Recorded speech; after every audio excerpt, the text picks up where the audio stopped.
Nice. I think perfect. Okay, yeah. Show me what you got. Show me what you got. You are the winner of the Oceans competition. How is it exactly called? I think it was the Splash Sports contest. Splash Sports, exactly. And you're also featured in their ad library. Do you have their ad open on your PC to show it? I do have it on my laptop. Let me just share my screen. 1 second. Okay, can you see it? Not yet. Okay, just 1 You second. need to admit something. You got it now? Yes. Yeah, Okay. exactly. You looked at my website with my content. Let's slash and right here. Let's put that. Okay. And play. Biggest contest of sports is coming. Choose from the NFL on the weekend. Take on $2.5 million.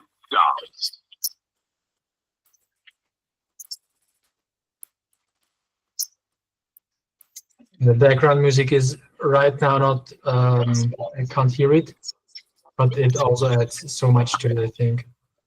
And I actually rewatched your ad and I liked it much more the second time because the first time I was a little bit more critical because the beginning I didn't really understand what he was saying, the guy. But if you, I'm not a native English speaker, but if you instantly understand that, because I'm from Austria, you know where Austria is, right? Yeah. Yeah, you're not that the guy from social media that is uneducated and doesn't know geography. I know a little bit than the average American. Awesome. And well, it makes actually perfectly sense. It's a short one, but I like it. I like it. Yeah, I'm getting used to it. What was your ideation to it? How did you come up with it? Yeah, so they basically gave us a few like prompt options. One of them was about how it would feel to win $2.5 million. The other one was like how you come up with your sports picks and things like that. And I'm from a marketing background. Like I don't come from any video or anything like that. So I think that my background kind of helped me because I was like, all right, I know for marketing and sales that you want to sell the dream, sell the feeling. So I'm like, all right, let me, make people think like, give them the feeling of actually being rich. So I'm like, all right, I'm going to do these short clips that are exciting. And then I had the idea to do it in first person, make them like really feel like, oh, that's me doing this. So that was kind of the thought process. Go on. It's awesome. Yeah, so I don't know if you know the game Far Cry 3. It's an old video game, but I took a lot of inspiration from them. They have like this crazy opening clip. If you search up like Far Cry 3 opening scene, you'll see it. You'll see a lot of similarities. Same thing, fast cuts. I got like the jet ski inspiration from that video. So yeah, that's kind of how it came up with it. And then I just did like the ending graphics on Figma and Canva. And the first clip of the guy announcing the competition, I used Runway Act 2 for that. And I got the initial image from Midjourney. Runway Act 2. Okay, I'm not that accustomed to it, and I just saw that Amir also published his new ad, and he also was using Runway Act 2. What is so special about this technology? What's? It's just the best if you want to get like a lot of control over the facial expressions and like have like a high quality because it picks up on everything. If you do it through like VO3 or a normal generator, like you don't have that much control over like the facial movement, and it doesn't come out like that good in my opinion. So I had the most success with Act 2 because you can if you raise your eyebrows a certain way, it's going to pick up on that the same exact way. So okay, that was have you experimented with VO3 to maybe get or what do you think, is VO3 a better or worse quality compared to Runway Act 2? So all the clips in the montage are VO3. Oh, okay, interesting. But Mhm. okay, and when did you use Runway Act 2? Runway Act 2 was only in the beginning scene of the guy in the chair like talking to you. Okay. Mhm. But so Runway Act 2 can make characters talking. Yes. Very interesting, because I just had a client of mine and he was not satisfied with what I did, because he said it looks too AI, and I was just thinking, okay, how can I somehow make it even better? Let me show you.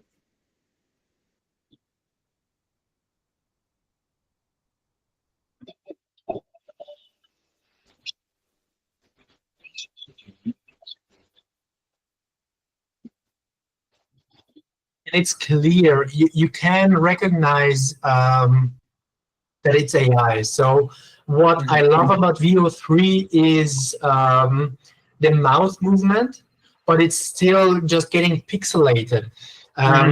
There is also a very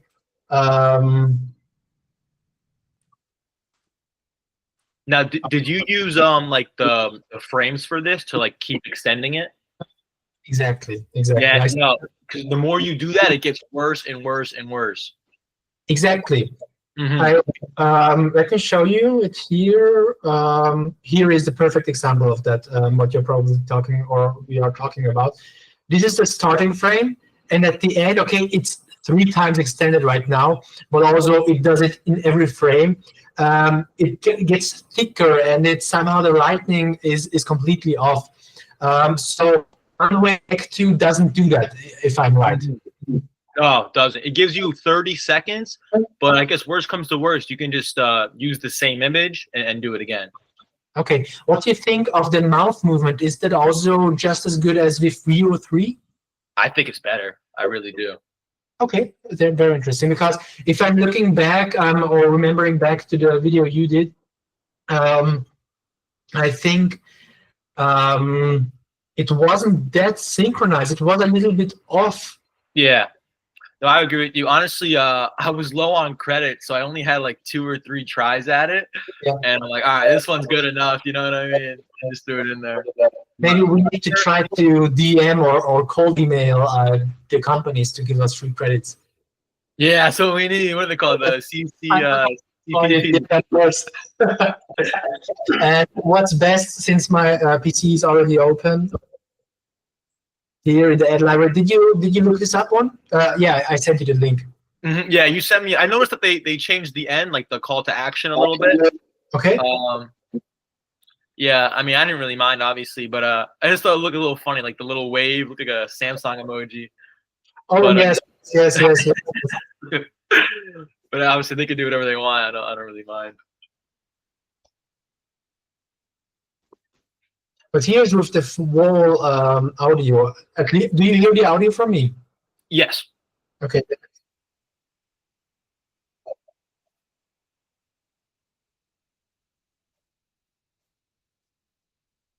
See, now I can't hear it, but I could watch the video on my thing too.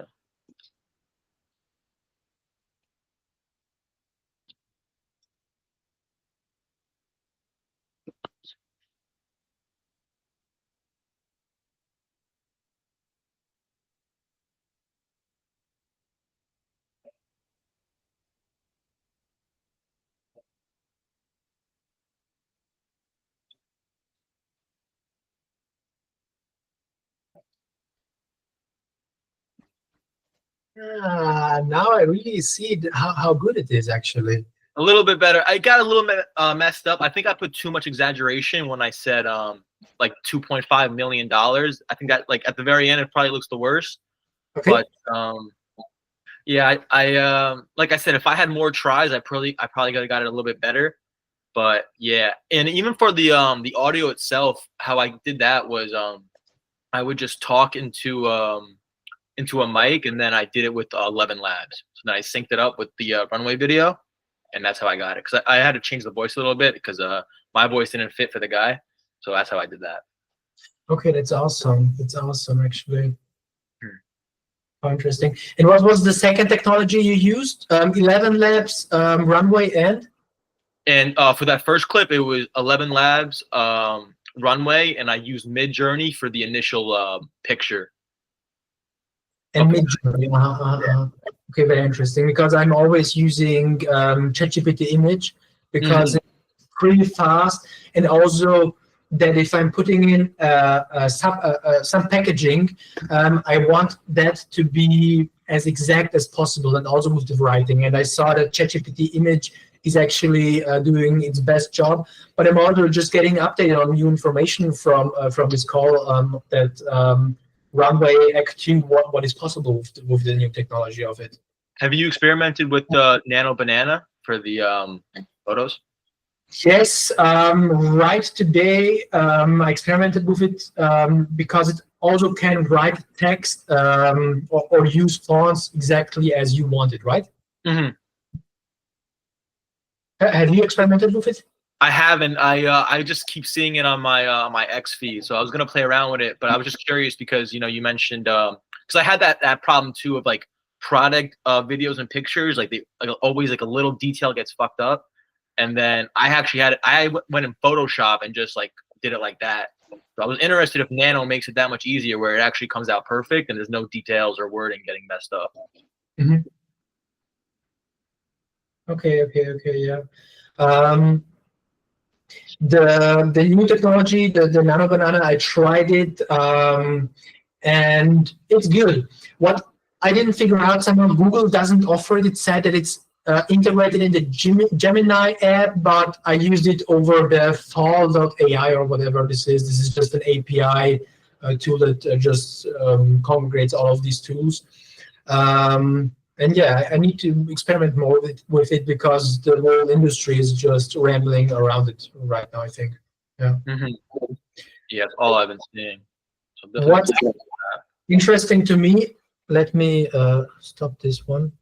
How are we gonna get you new projects?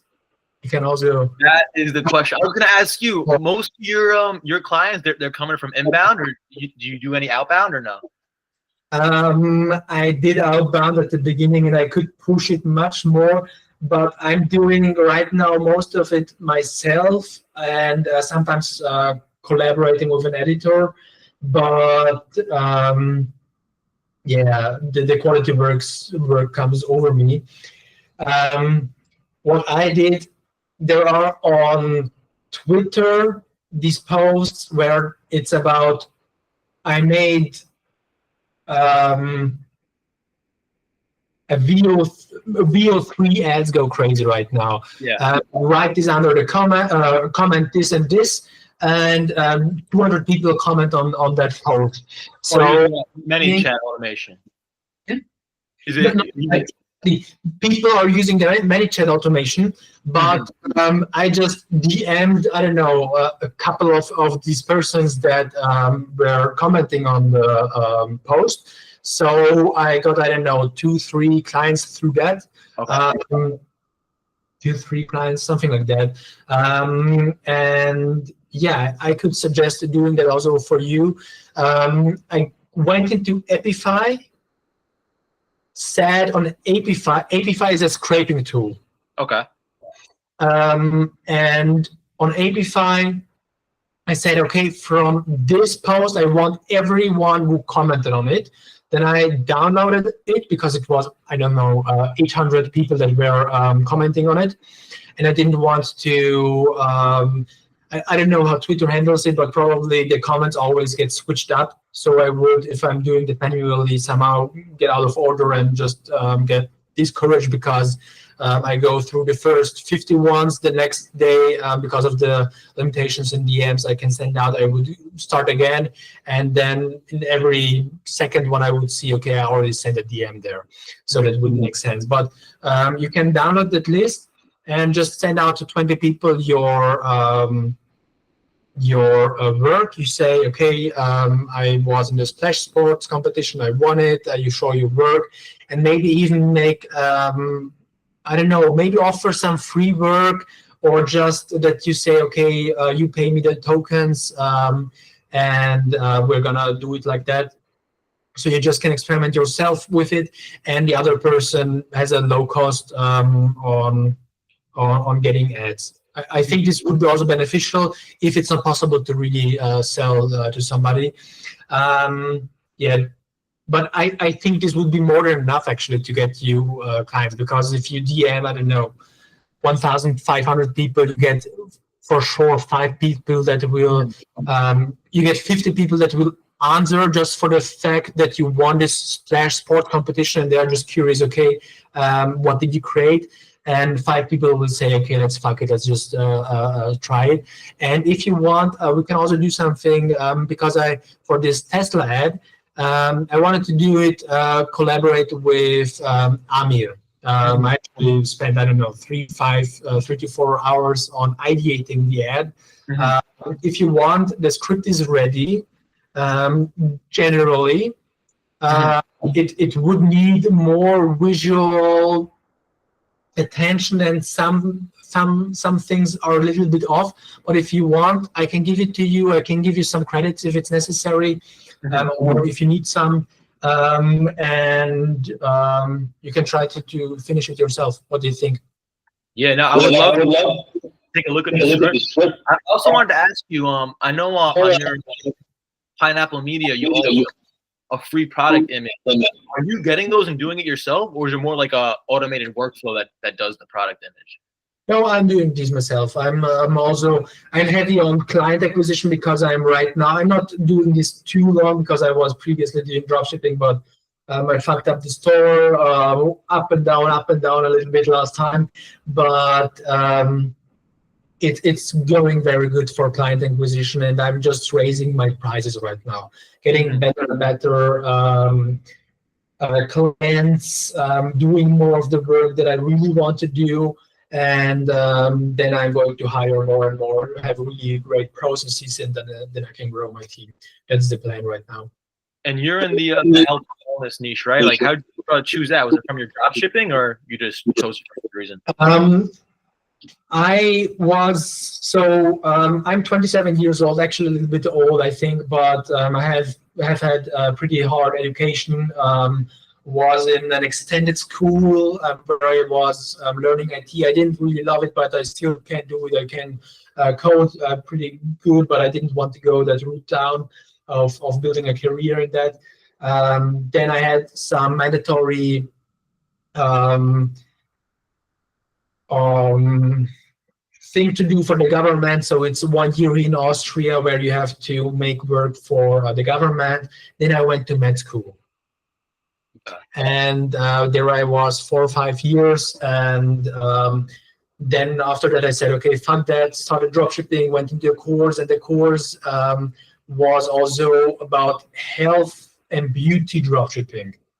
I felt there and went on, okay, I can. Then I had also stuff with with the police, had to pay huge bills to the police because I was publishing them on social media and they didn't like it, so this really fucked me up into the ground. But yeah, every entrepreneur needs some story like that, I guess. They say actually the supplement business is really good because people, once you get one customer, they have to keep buying it essentially.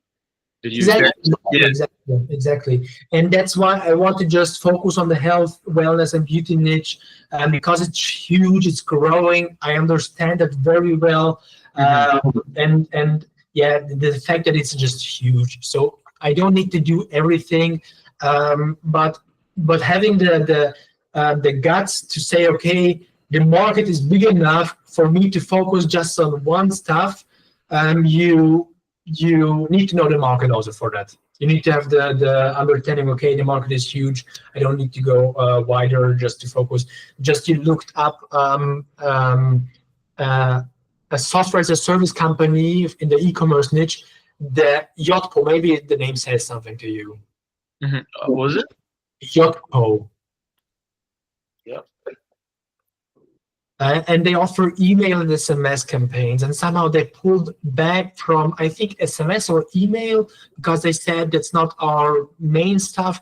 Actually, I don't know, 20% of their revenue came probably through that, but they just recognized that they would be distributing them or or diluting their company too much if they focus on two things. It's better if they focus on one stuff and really push there forward. And I think that's very important to have for yourself. Also for you can really define yourself as the AI ad man. Bad man. AI ad man. And you can get really good, because if you just watch every AI ad, you really understand, okay, what is important to really get the best, the most out of it. You can get to places. You can get I don't know what the rate is, what Amir is getting, but you could get in 2 months, 3 months to, I don't know, getting per ad 1K or something. You can do one ad in 2-3 days, something like that. Yeah, honestly, I definitely, if I study anybody, it's PJs. I was actually just about to watch your YouTube video, 10 most viral VO3 ads. Exactly. Awesome. Yeah. Tell me more about yourself. Yeah, honestly, I just graduated college like maybe 2-3 months ago, and I was just like, man, I don't want to go work a 9 to 5. Like, let me just try this shit real quick. And yeah, I mean, so far so good. You know, I'm really more focused now on, I want to leverage, you know, AI and other people's time and energy more. Like, I don't really plan on making videos. And what energy do you want to utilize? What was that? Sorry. What energy do you want to? Oh yeah, like just other people's labor, essentially. Okay, just servicing industry agency. Like yeah, like for example, like right now, like I'm making the videos. Like I would love to have somebody else make the videos, and I'm more of a, you know, overlooker, you know, manager type of position. Yeah, customer acquisition. Yes. Or client acquisition, probably then. Yeah, I've seen a lot of people too. You know who Hunter is? He works for like WAP, I think. He just dropped a podcast, but he was saying how he literally connects the agent mode of ChatGPT to do a lot of his outbound outreach. So that was really interesting. I'm not sure if he's now with agent mode at all. No, I know this Hunter guy. I have heard about him, but I didn't know this automated outreach. And there are certainly VM automations for Twitter, but you can do it manually, so you don't need to push that crazy volume. Just get some work, and you're gonna get really experienced fast, because you understand, okay, where are resources, where I can get good shots, cinematic shots. I can give you maybe a tip on one of my tips. I haven't used it, but this is probably also a gold mine.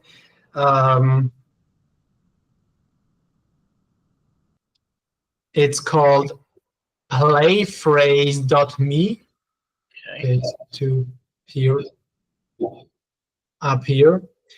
And essentially it's just, so I can look for, I don't know, Nico, let's search for your name.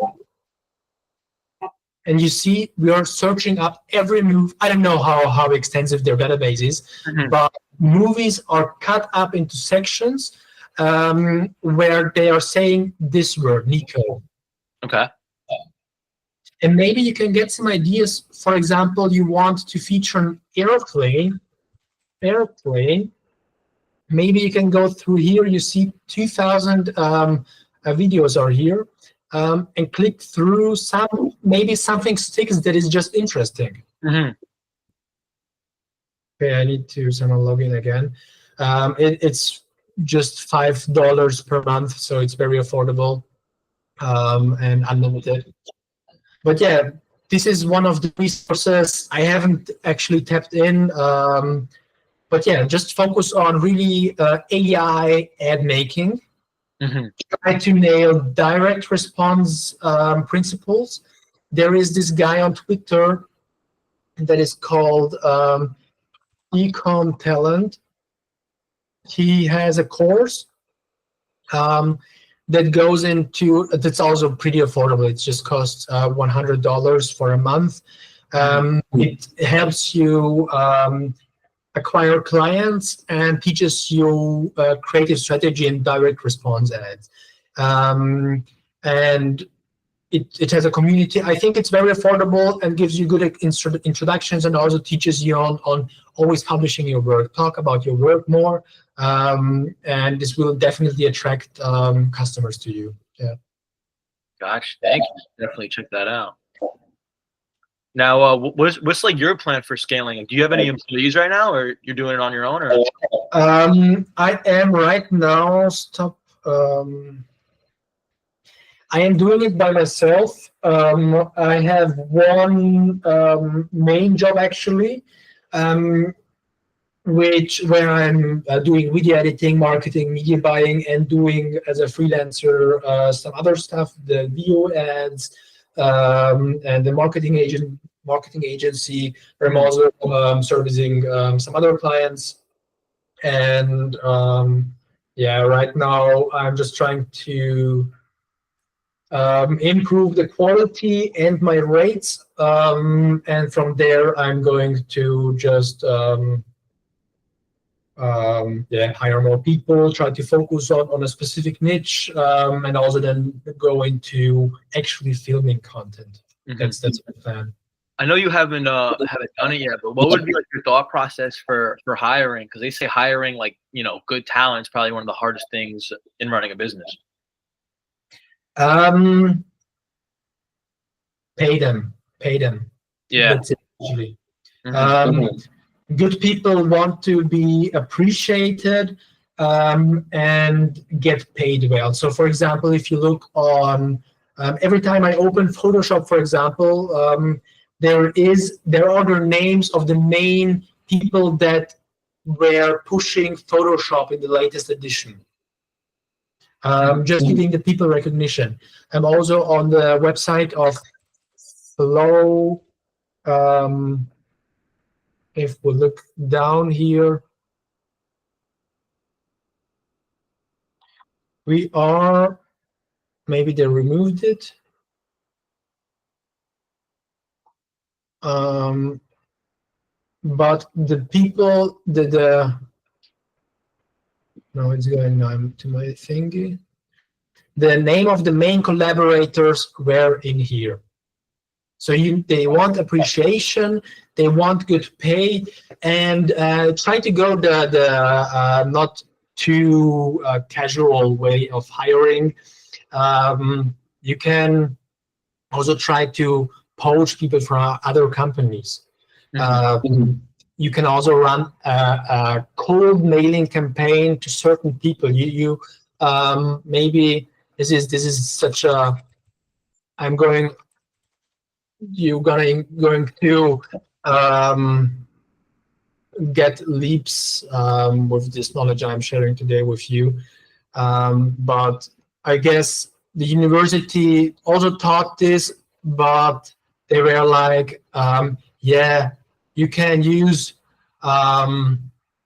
cold mailing, for example, but they never explained, okay, how can you actually search for these leads? There is Apollo.io, it's free, and there is some free amount that you can use per month, or you can just upgrade it. It's not that expensive. Yeah, it's okay. But if you're doing it on volume, and we can just look up any company here. I don't know, health. Let's see, I looked this up today. And we can access their email, access their mobile phone number. It's just classical cold calling, cold emailing. It works as a charm. And just search up their email, be specific. And you can also just activate a cold email sequence here. I published another video on YouTube where I'm just going shortly over it. Access their mobile phone number, pick up the phone, just call them, introduce yourself, ask where they need help, be human, and that's it actually. And one more question for you. You think it's worth it for me to make a landing page domain, or just keep for now? For a campaign? Just in general, just for someone to send I guess my traffic. Like right now, I kind of only have like DMs, but I was thinking about maybe getting like a landing page just for kind of optics, honestly. If you're running ads, paid ads, then you need for sure a landing page because you need the pixel integrated. But if you are just for showcasing your work on a small space, because okay, you can push it to Twitter and to your feed, but it won't be people won't have a great overview. There is, I don't know, maybe it's even free. It's called Card, I think, with 2 R's. And it's just mainly a visual board where you can just put it together and link to YouTube or somewhere else, and that's it actually. Yeah, and or Canva offers also in their paid version a website where it's also just very simple and just for showcasing your work. That's it actually what you need. Gotcha. I have Canva, so maybe I'll actually do that today. Yeah, good idea. Yeah, fuck it, why not? Dan, thanks for meeting. Do we have anything else to discuss? Honestly, that's all from me. I hit everything I wanted to ask you and talk about. Anything for you? Awesome. No, I don't think so. Was a great chat. I love getting the insights into your ad, and let's see where the future is leading us. Of course, yeah. Text me on X or Discord if anything, man. I'll answer. Let's stay in contact. I'm going to send you over the link of this video. Yeah, let's publish it everywhere. Yeah. Awesome. Sounds good. I'll see you, Robert. Bye, Nico.